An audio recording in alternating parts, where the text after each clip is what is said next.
A very warm welcome to all our viewers on another session of our Fair AI's Thought Leader Speak series. We have with us today Dr. Amit Sheth. He is the founding director of the Artificial Intelligence Institute and is a professor of computer science and engineering at the University of South Carolina. And we will talk with him today about his work in AI and especially focusing on the responsible uses of AI. Welcome to the show, sir. Delighted to be with you. So first of all, tell us a bit about your journey in the AI space. What got you excited in this domain in the first place, and how has your work evolved over the years? Around 1987, I started giving the first tutorial on heterogeneous distributed and federated databases, and realized that the syntactic approaches to integrating data did not work. That led me to paying attention to semantics, and then that led me to understand the fundamental role of knowledge representation and ontologies in associating meaning with data, and that is what semantics is about. So I remember doing a keynote, so far yet so near, so far schematically, yet source so near semantically, and that was the early effort in 1992 to use ontologies or knowledge representation to associate meaning with the data. These are all parts of kind of building blocks for AI. In 1997, I started another project which involved use of semantics and supporting semantic search on broad variety of data. Local digital library a person might have, web-based content as well as TV digital content. Then I used that technology, I licensed that technology to start my second company called Tali, which later was known as Magic. And that's where we use knowledge graph at the core of the ecosystem. Knowledge graph also, a patent that we filed in year 2000, awarded in 2001. We call this ontology or world model, enable adding meaning to data. We used a combination of knowledge base and statistical classifiers to do annotation of the data and develop web-based semantic search, browsing, profiling, personalization, advertisement. And later on, I coined a term called smart data. These all involve semantics and use of ontologies, and these are also a key part of AI today. There's another parallel line. In 1988, I was served as a principal investigator of a DARPA-funded project called AI database integration. And there it was interesting that we are trying to combine intuitive style of computing, logic program, with compiled style of computing. And eventually those things led to kind of need for hybrid AI. What in cognitive science people talk about is top brain and bottom brain kind of concept, and a belief that these things have to coexist. In 2005, we had a paper, Semantics for the Semantic Web, the implicit, the formal, and the powerful. And there we outlined the complementary nature of machine learning or statistical AI, which is kind of bottom-up computing, to symbolic computing and reasoning, top-down form of computing. So these are the various, ways that I got started with AI. More recently, we have been core of, critical role of knowledge in combining this bottom-up and top-down kind of computing, or what is also called neurosymbolic and neurosymbolic computing. Where neuro is the bottom-up, the symbolic is the top-down computing. Well, that's a long story. Okay. So, in fact, you mentioned a bit about your companies that you have helped co-found. I'll come to that in a bit, but before that, in fact, let me talk about the AI Institute that you have helped co-found. So, what are some of the activities at this USC AI Institute? Well, we started just about a year ago, where I moved here with 6 of my researchers, 1 postdoc and 5 PhD students. And now we have grown to about 25 people. We do both core foundational AI research, but ours is a university-wide institute. So we also have exceptional collaboration with almost all colleges on the campus. For example, I have 7, 8 projects with College of Medicine, School of Medicine, and School of Nursing. That involves use of virtual health assistants in what we call as augmented personalized health. This is how patient can manage their own health condition even if they don't have physical access, direct access to doctors. Okay. And now we worked on broad variety of applications of AI, what you might call translational research, so that you take the core of AI research and take it all the way to applications, sometimes commercializations and deployment in the real world. So in fact, I would imagine that the COVID scenario has probably given a tailwind to that activity you just said about the healthcare, where interacting without front-facing with the doctor, because a lot of diagnosis, in a number of places we've heard, is actually now happening over WhatsApp video calls, etc. Similar sort of platforms. Absolutely. So probably. Absolutely. In fact, I have 3 good-sized COVID-related projects. One is an app that takes the daily status information for anybody on the campus. Another is a joint work with our collaborators in India on spread of COVID through the because of exogenous events. You might remember that in India there was a big religious meet near Delhi, and that COVID all the way to Chennai and many other places. So we have formal model to do that. And the most interesting, perhaps, and relevant to the theme of your series is that this COVID is leading to extensive impact on mental health, addiction, gender violence, and this kind of stuff. And so we have analyzed a corpus of 1.2 billion tweets to try and associate what is the impact of job loss on these things, what is the impact of school closure on this kind of stuff. And so that's, a lot of applications of AI in the context of COVID that is happening. And in particular, the scenario you mentioned, all the medical services for mental health are now online. Okay. So we are working on, making that more meaningful, more powerful. Excellent. So, in fact, in an online article, you had mentioned once that this AI's research work would go towards developing self-improving programs for workers, pharmacists, teachers, and so on. So, given all this, you've mentioned a bit about the COVID aspect already. Any further insights you would like to share from AI's research, where maybe from some of the other non-healthcare aspects as well? Yeah, so I talked about a vision called computing for human experience, and essentially the idea is that rather than replacing humans, I'm more interested in having the technology that makes human life easy, human experiences better.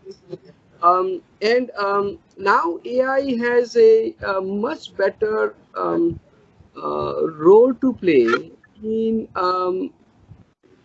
improving, as an example, education. So I'm consulting with an Indian company, a Reliance Jio company called Imbibe, and they are using knowledge graph in a very massive scale for educating, for improving the education of students. And so this is a case where we could use AI to, let's say, develop chatbots that understand all the things that a student has learned, where the student is weak on, and we provide personalized educational plan to improve the weaknesses and such. We're also looking at just 3-4 days ago, I gave a talk on AI in manufacturing. And with my collaborators in College of Education and Manufacturing, we're also looking at how we can use AI to prepare the students for manufacturing, smart manufacturing and future manufacturing jobs. So in that case, essentially, you can have personalized monitoring, assessment, management of on a continuous basis and improve the outcome. But the important thing is that this technology can potentially scale massively. And teachers, for example, cannot pay individual attention to a class, everybody in a class of 50 students or 30 students. But technology can help you do that, and we hope that this will come about soon. Yeah, in fact, I was talking to some academicians, I mean, rather secondary and secondary school principals some time back of their immediate experiences after the COVID lockdown and how they had to plan out the school work, etc. And in fact, the ironical part was that, especially say in developing countries like India, where you have a lot of influx of all these new innovative solutions, but unfortunately the basic elementary infrastructure of electricity and broadband is found wanting, and probably there has never been a time when the gaps in these basic services, despite all the innovative solutions coming out, there's that mismatch. So it's a very ironical situation. But in fact, on the point that you mentioned, I'll probably just go on an offshoot and quickly take a comment on this, that there is one aspect about, say, a lot of solutions that work in manufacturing and AI, for example, how AI is, improving or augmenting manufacturing processes. It's one thing when we are talking about a country like Denmark or Sweden, which is where a lot of these, a lot of those innovations have played out, for instance, Finland, etc.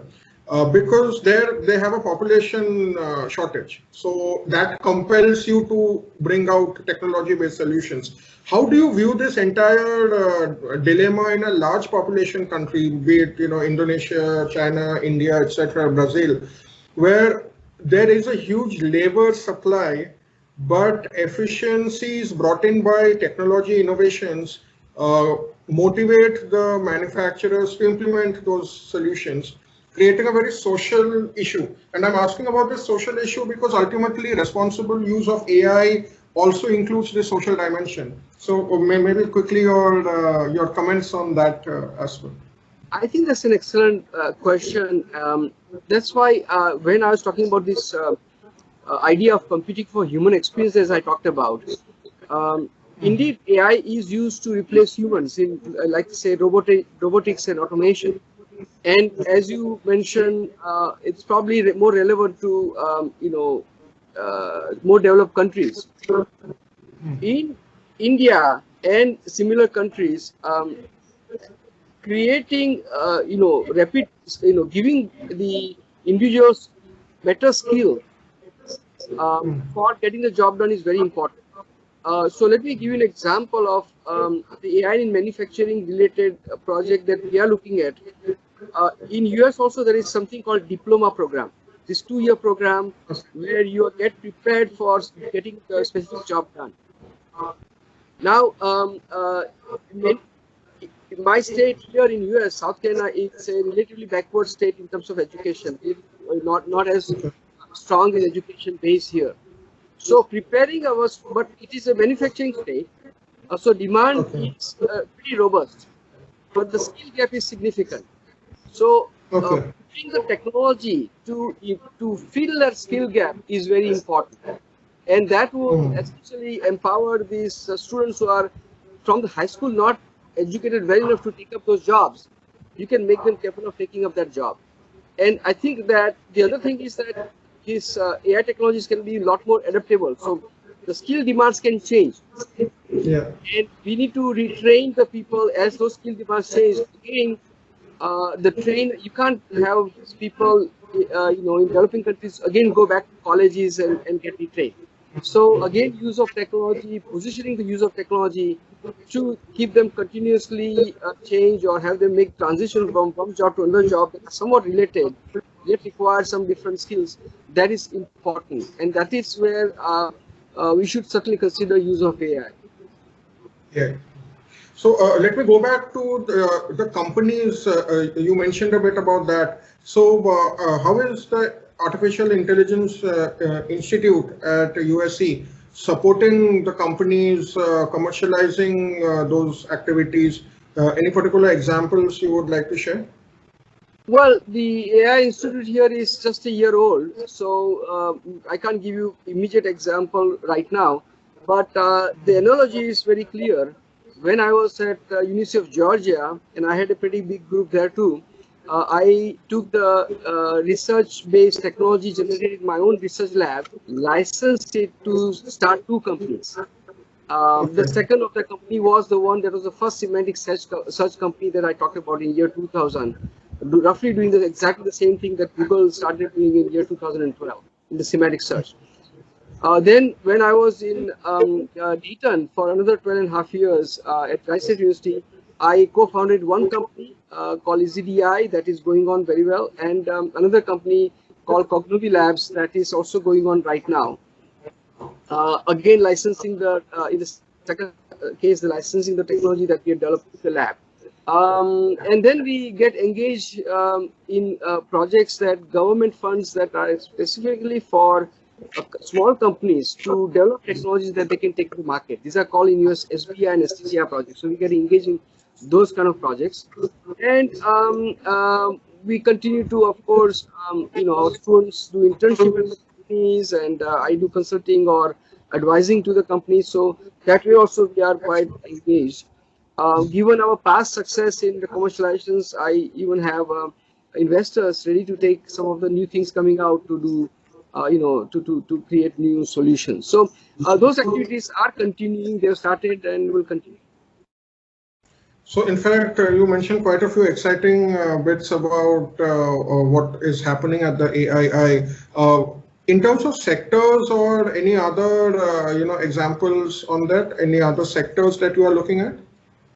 Well, very broadly speaking, we have very robust work going on in medicine, clinical aspects, and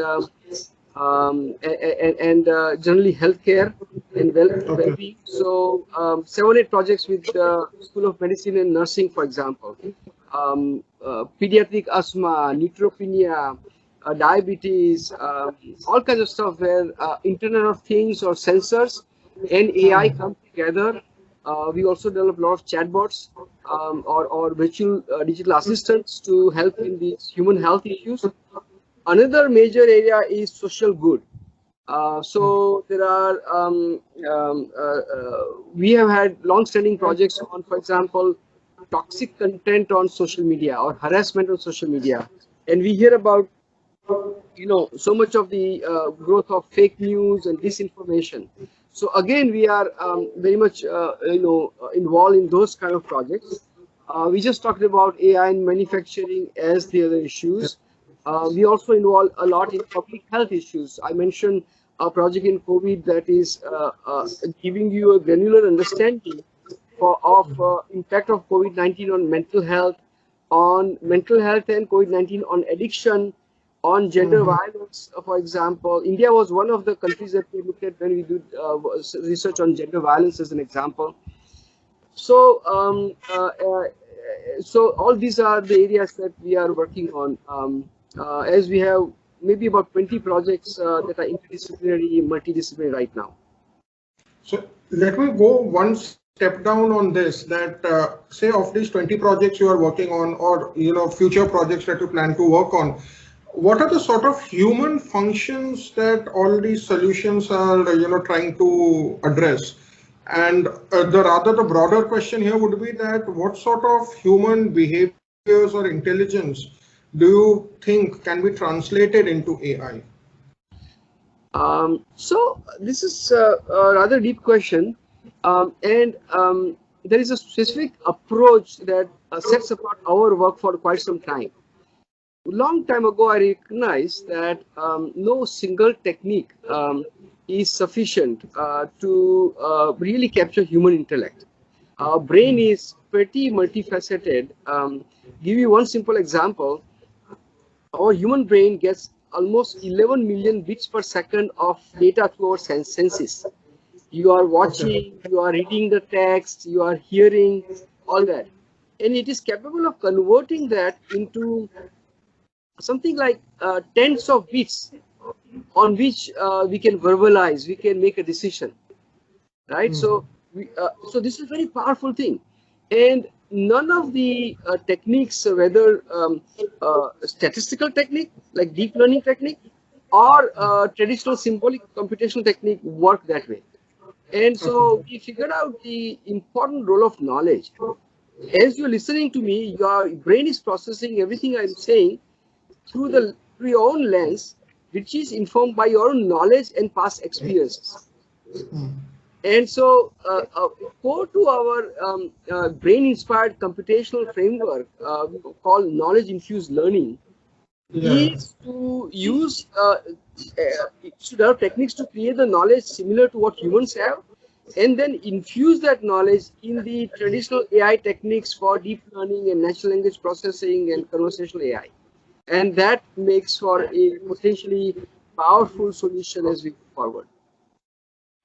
Okay. So sir, you've just example, when we have a project in asthma for children. Now, when a doctor looks at the data, he has all the knowledge about asthma, that he has learned and that he has, experience, and training.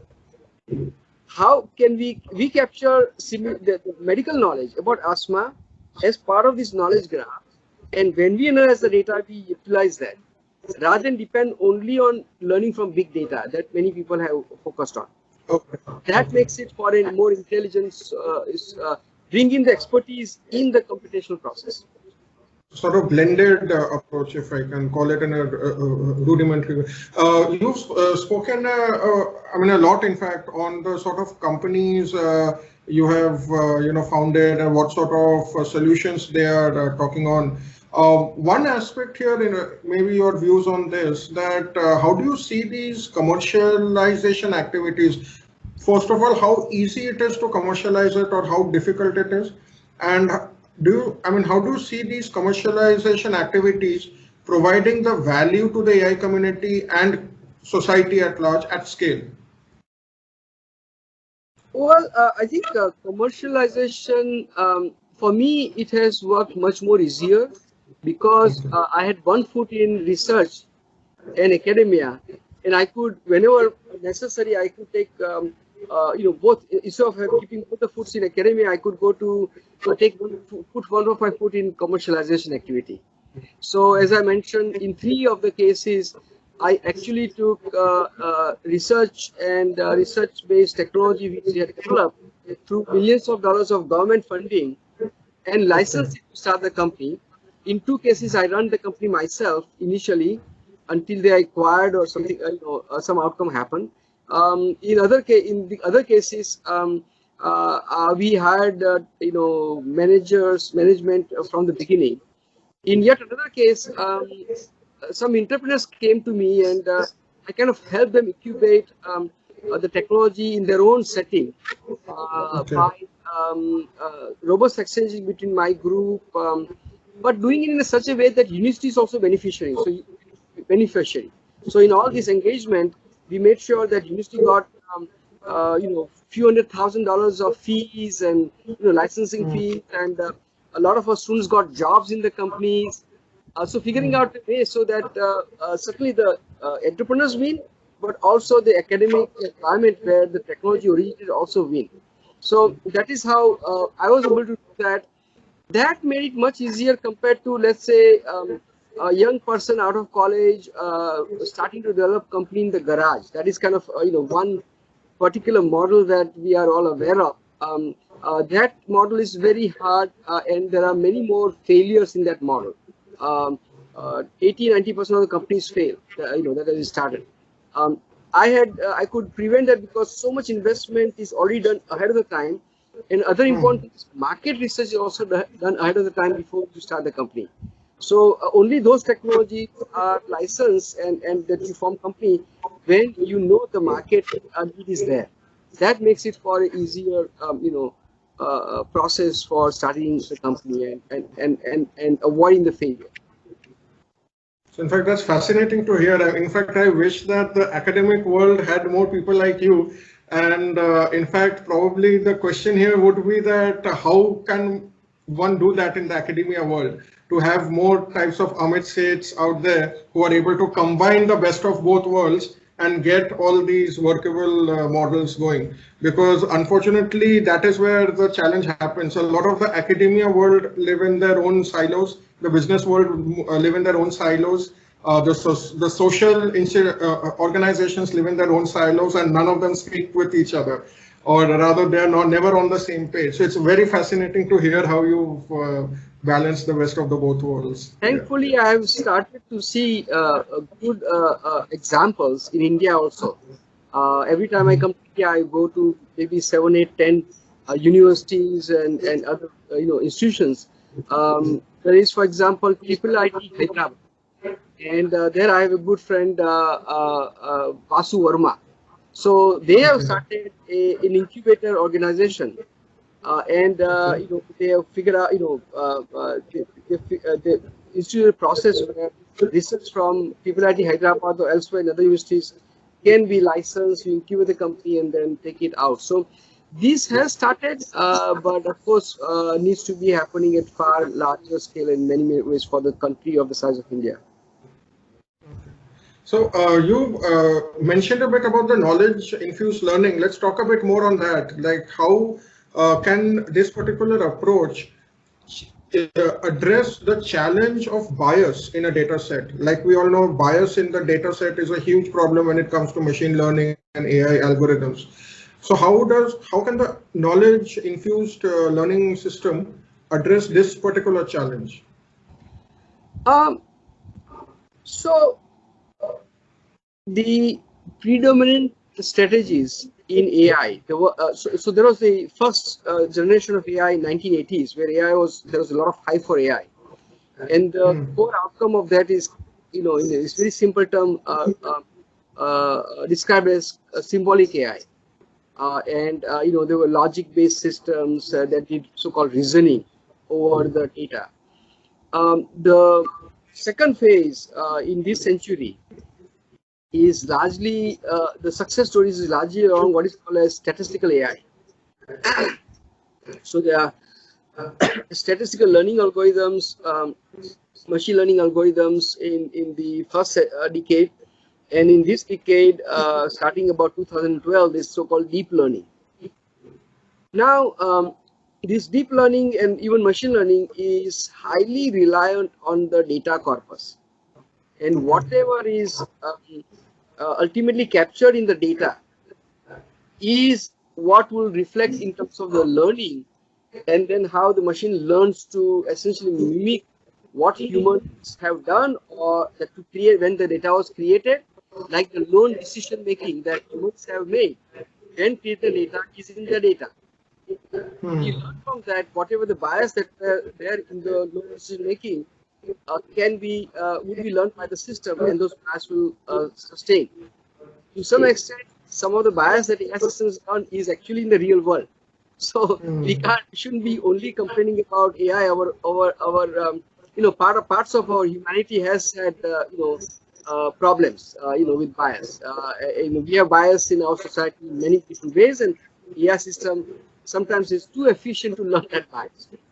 Now, when you infuse knowledge, you have that, and combined with other techniques that already exist that learn from data, you have explicit opportunity to say what is good, what is bad, to incorporate the desired outcome, avoid certain biases and, let's say, racist behavior or other things, and that can provide you some counterbalance, some way to simply learn from data and not know what you learn. See, one of the problems is that these so-called deep learning algorithms are black box techniques.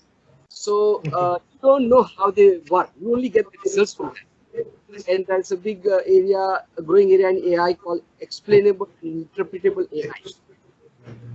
Now, the knowledge-infused learning that we are doing has direct benefit in making these techniques more interpretable and and explainable. Very intuitively speaking, what happens is that the statistical learning that these AI deep learning techniques have is mapped into the concepts in the knowledge graph that humans understand, that could be developed from human human input and process that involves expertise, human expertise. And hence you are taking away or chipping away at that black box aspects of it. You are making it gray box, and that makes it for, once you have explainability, you also have more ability to identify bias and other negative aspects that are embedded in some of the AI systems. So any institutions who have implemented this, you can share us examples, maybe institutions or applications, organizations who are implementing this in proper manner. So while I've been interested in knowledge for a long time, and I described in my first question answer, there is a significant growth in number of experts in AI, including those who came from deep learning background and machine learning background, on the importance of these use of knowledge. So, for example, a very well-known researcher called Pedro Dominguez from University of Washington said, data alone is not enough. That means that if you are a deep learning technique that learns only on data, from data, that's not enough. He said all knowledge is also important. And many other top researchers, including one of the two recent Turing Award winner, also is of the belief that knowledge is important. In our own case, we have developed several applications. So, for example, one application we have developed, which will help explain this, is that of radicalization on social media. You might be aware that social media has been used to recruit and radicalize youth. So we have worked on this area where empirically we understand by working with social scientists that there is a role of religion, ideology, and violence. And so our knowledge infused learning technique allows us to infuse knowledge for religion and ideology and violence, and understand the learning from the data of interaction between the recruiters and the susceptible youth through the lens of these three components, and that makes it possible for us to address this important challenge. Similarly, we have used it for understanding mental health, especially suicide-related data. So there is a big social media called Reddit, and there are lots of conversation about people who are contemplating doing suicide, and other people who are supporting and saying that positive things and prevent suicide. In understanding that, we use the knowledge from what is called as DSM-5, which is the literature that medical professionals use to learn about mental health issues, and understand what leads to the thinking of suicide. It's also called suicide ideation, and that all, for example, makes it possible for us to improve, understanding of the data and the solution in a more granular and intelligent way. So in fact, your point on like going one level above data to knowledge and infusing them reminded me of that analogy that says that, knowledge is one thing, then comes wisdom. So wisdom is to interpret which knowledge to use at what time, and things like that. Maybe a bit philosophical in a way.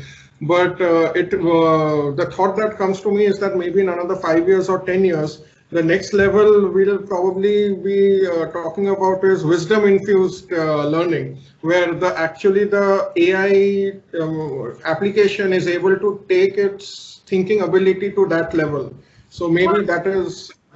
Well, if you look at the example I just gave you, in radicalization, the role of religion or ideology, this actually came from a political scientist, and his insights into this thing. So it is basically his wisdom that is modeled in our system, and you kind of looking at the data from that lens. If you purely learn from data, you won't be able to segregate and look at individual things that that empirical scientists would have brought in. So in some sense, this is relevant to that. The idea would be that the levels of abstraction at which we can train AI system would further improve from what we can do now. Definitely. So in the first question, you were talking about the semantic aspect. So one question I have here is that how much are these semantic approaches or semantic technologies actually being used on ground by organizations who are implementing AI solutions? And if not so much, then why? Very good question. And I remember if you go back to that keynote I gave, so far yet so near.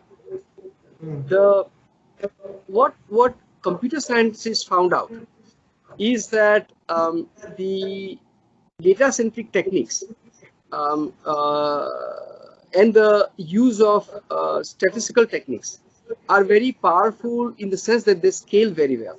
So the initial search engines that were developed were information retrieval based, saying how often a particular word appears, and then they would rank the results based on number of times the search term appears in the text. They were powerful in the sense that they scale very well, but they were very blunt, and they really did not understand the nuances and the context and the meaning of the data. So, so Google developed a pretty successful search engine, and there was an algorithm called PageRank that made it very successful. But it also figured out that these results are not very meaningful. The search is good only because human is using their brain in picking out the right search results. So in the company that I founded in 1999, the knowledge graph became the core, aspects that started to put meaning to the data. And now what had happened? At that time, there was a new field that evolved called semantic web. But essentially, the community of researchers and practitioners of semantic web came from two different viewpoints. One of the viewpoint was coming from the old logic-based, the first generation of AI work, and that was part of what was a very successful article from the father of the web, Tim Berners-Lee. So they talked about description logic and agents. And unfortunately, though, that line of work never scaled and is still not very successful. It did give some good things like being able to connect data to each other called linked data in a public way. And it developed a standard called RDF where relationship became first-class object. That was a fundamental value, but as a technology, it did not go too far off. But just like what my company did, what Google did, we created this knowledge graph, a pretty large knowledge graph, and we annotate all the data with the knowledge graph and use the knowledge graph to contextualize the term and to give more meaning. So, for example, suppose you have a text that involves my name, Amit Sheth. The knowledge graph will immediately understand that there are several Amit Sheth. Here it is this particular Amit Sheth, and that he is a computer scientist, or he is working in this knowledge-infused learning, because those concepts are there in the knowledge graph, or he founded this company, right? So that kind of knowledge is added to the typical search kind of techniques that are more, text-centric, text processing things. So these are the things that have led to now incorporation of semantics, and that's why today you can't conceive of a search system that does not use semantics. Everything that Google does, everything that Microsoft does, everything that say Bing, for example. I had a student who recently went to a PhD student who went to Amazon, and he said, Dr. Sheth, I can't find any company around, any project around where I am that does not use knowledge graph. And hence, basically, what I'm saying is that this method of incorporating semantics has become very successful and is going to play a very critical role right now. Now it is kind of spreading quite widely. Let me come back to that point of bias and data sets. So while you had made some observations on that, is it, I mean, right to say or not right to say that if there is not a large data set to learn from, then that is a good thing? Would you agree with that, given the issues, challenges we have over human biases in large data sets? Not quite. If you have large data set, it clearly gives you a benefit of using these very powerful techniques to learn from the data. The question is, are you going to take those things that these black box techniques have learned and simply put in the practice? So many of us are aware of some of the significant failures due to bias. There was the problem with loan processing system that learned from the data where African Americans or black lenders were unfairly treated, as an example. Or there is an example of a Microsoft bot that what you might call people with malicious intent exposed to a lot more racist content and make that bot racist. So we have to figure out a way where to counterbalance techniques that are purely learned from data and then you just put it out to the into the field. You don't want to do that. So that is one thing. The second thing is we have to figure out that the process used in training, for example, many of these machine learning techniques are so-called supervised machine learning. So essentially, it's the humans who annotate the good examples, training, and the algorithms learn from the training data. And in that process also, there is a strong possibility of inducing bias. So you really need to ensure that the people who are creating this training data, they themselves are not reflecting the bias that already exists in the society that they come from, right? So, for example, let's say you are developing machine learning algorithm for matrimony, and India is known for, and many other parts of the world are known for fairness bias, where fairness is fairness of skins. And that could, if the people themselves are subscribing to that particular viewpoint in their own choices in their life, that bias will be reflected in the training data and that will be in the AI system. So you also have to really think that process also. Ultimately, how these algorithms learn from the data or from human experience or from human knowledge is something that we really have to manage much better, not rely on machine to be very intelligent on its own. Yeah. This is the job of the ethicists and people who are looking for trust and fairness in AI solutions. So they need to develop these strategies to ward against these kind of ways of incorporating bias and all the negativity from the data, possibly from the society and annotators and such. Let me take a point here, which you had said about malicious agents. So malicious, I mean, how do you view the negative impact that is happening on society as a result of all these large-scale distributed systems that are manipulated by such malicious agents using AI? Yeah, this is a big problem. In fact, lately, at least as a researcher, myself as well as many other AI scientists are spending more time in developing techniques to fight these malicious and negative aspects of these technologies, then we are using our time to make positive use of the technologies. So, not to last year I gave a keynote on social harm, and discussed. I have had projects on harassment on social media. Very large number of high school students get are harassed. They are harassed for their sexual orientation. They are harassed for the racial issues. There's something called body shaming. So they are harassed for being overweight and things of this nature. Um, Similarly, you probably know that at least in US election in 2016, which by the way I had predicted using our technology that was commercialized not too long ago.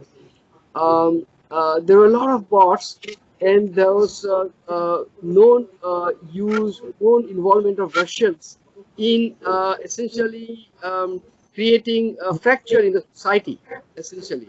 And they are just the news came out this itself from U.S. intelligence agencies that they are busily at work to even do that now. Similarly, so this information. Earlier, I mentioned the radicalization. These form of negative uses are very substantial, and how that AI and other techniques like social media have technologies have helped create this problem. And the thing is that this technology has made this thing at very high scale. So to fight that, unfortunately, we also have to use technology. It's not possible. So currently, for example, Facebook has literally thousands of people looking at all the toxic content and finding out the people who are putting that out, and then removing that people or removing that content. Now, similarly, so just last month we released a corpus for a loan for toxic content, and that can be used to train machine learning algorithms to identify toxic content rather than doing manually. A few months ago, we released a corpus for harassment on social media to understand different kinds of harassment: physical harassment, sexual harassment, cultural harassments, and so on and so forth. And again, this can be used to train the algorithms to identify those kind of algorithms and then fight them. So it's like vaccines. We kind of have given the tools to create vaccines, and then the companies can create the vaccines and then fight, this kind of scourge. So that is the, kind of counterbalancing fight going on right now. Unfortunately, right now in the short term, bad people seem to be winning, and the amount of conspiracy theory on in the US is mind-boggling. The amount of the disinformation is mind-boggling. So, Amit, so maybe as a concluding question, if you would like to share, what is the vision you share with all your students when it comes to AI functionalities and human intelligence in the future? I had given a keynote, and in fact, Raj Reddy, a Turing Award winner, had attended that, and he really liked that too. Called semantic, cognitive, and perceptual computing. The general idea here is that our human brain is very powerful, and when we talk about developing intelligent system, for me it is largely being inspired by how the human brain exhibits the intelligence and has what it takes to have this intelligent behavior and capability. So what I might tell my student is that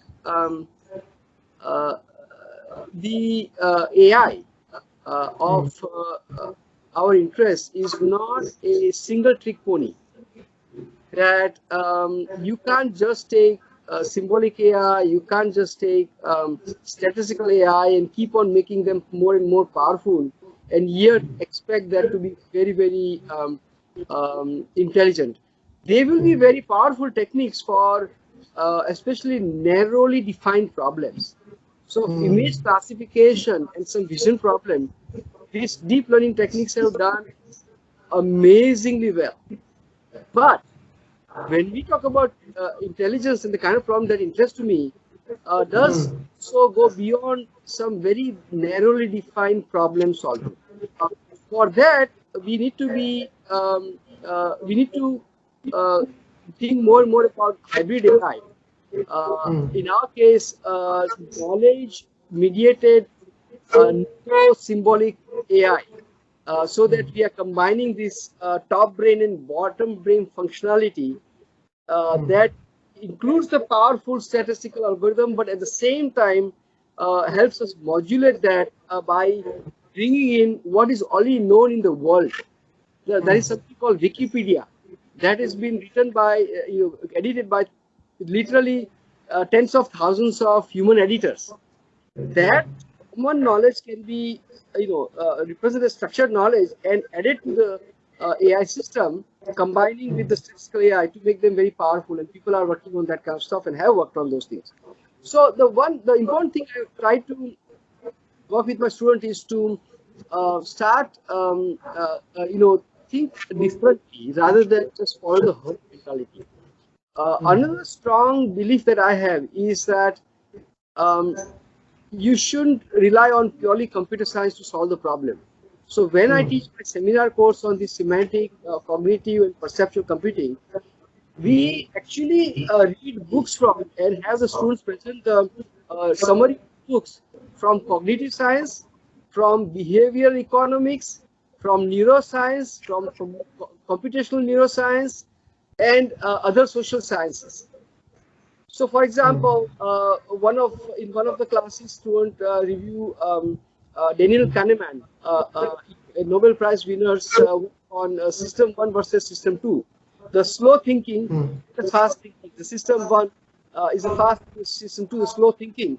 And that's actually maps into this top brain and bottom brain. Bottom brain is, perception, thinks very fast, and top brain is deliberating. I used to say what you want to do when something I observe. So by learning, and the same thing about neuroscience, there are very powerful, very good things that neuroscientists talk about. So by learning from all these different fields and finding a way to combine with the computational science, particularly the AI techniques, we can really develop powerful solutions for the society. The other thing that I talk to them about is to always be inspired by ability to make impact. So rather than doing the technique in isolation for the sake of saying, oh, I can beat this algorithm by 5%, think about the problem you are solving. For example, how can you understand, how can you develop a question answering virtual assistant for a person with depression that can essentially help the person daily that the clinicians can't do. Clinician doesn't have time to help the patient daily. How can an AI system, a virtual assistant, can help a human with depression daily in managing their mental health problem? And there are many such problems that some of them we talked about today. So the idea is that when you are inspired by an important problem, you have access to the data, you are exposed to the medical expertise. In the example I gave, but in other cases, will be social science expertise. Then the techniques you develop are tested in the real, and they are more amenable to make positive impact on the society. So that is the other aspect that we talk about. So and in fact, the final thing, I think you are interested in kind of saying, would these machines be really becoming very smart? And there's a concept of singularity. So I had tweeted not too long ago that I doubt even reading this tweet will experience singularity. So I mean is that in our lifetime, these systems are not likely to be as intelligent or really as intelligent as humans in a broad sense. They will beat humans for sure on narrowly defined problems. They have beat humans on playing a particular game. That will keep on happening. There will be more and more of that. But on more of a general intelligence, that is not likely to happen. I pointed, for example, to Doug Hofstadter's work. There are some wonderful, uh, thinkers out there that have discussed this in great detail. So we learn from that, we understand, and we try to break the boundaries as much as we can. So in fact, your point on what is the impact happening on society, that message reminded me of an incident when I was in college. I went on an internship to Grameen Bank in Bangladesh, which is a microfinance institution. And there I was fortunate to have a one-on-one meeting with their founder, Dr. Muhammad Yunus. And I still remember one phrase that he said in that meeting to me, saying that whatever you do eventually, if it does not help improve the life of another person around you, then it was wasted effort. Whatever you might do, I mean, whatever line of work you might be in. So in fact, I got reminded of that quotation when I heard your views. But yeah, to put it in a nutshell, yes, I mean, the message is, I think, loud and clear to your students to get out of that templated mentality and move it into a hybrid, interdisciplinary sort of mode of thinking. With that note, Amit sir, I thank you for giving the time, sharing all your valuable insights and all your information. I wish you a very good week ahead. Thank you. It is a pleasure of mine.